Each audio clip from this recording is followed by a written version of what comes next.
Welcome back to the other episode of our tutorial video. This is me Kate here, and on today's video I will be showing you how to log into Bigo Live app on your desktop. So without any further ado, let's get started with this video. First of all, on your desktop, open up any web browser that you are comfortable with. Here I'm going with Google Chrome, and on the search URL, type in bigo.tv. Then press enter on your keyboard.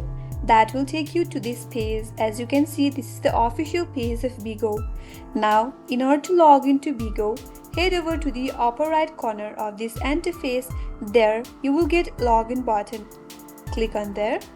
Now, in order to log into your account, you can either scan through your mobile device or continue with your Facebook or your Google account. Here, I will go with QR code. For that, on your mobile device, open up the Bigo Live application. Once you open Bigo Live application on your mobile device, now from this home page, tap on this Me icon from the bottom right corner. Once you land on your profile page, now from the upper right corner, tap on the settings icon.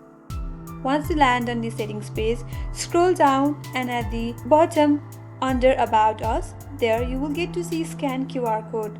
Tap on there. Now from your mobile device, carefully scan this QR code from your desktop. Once you scan that, you will be directly logged into your account.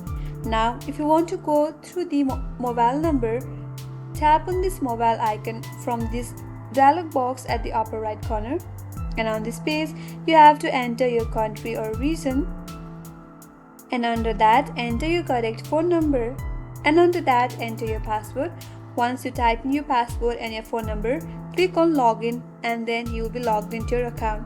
So that's how you can simply log into Bigo Live app through QR codes or your phone number on your desktop.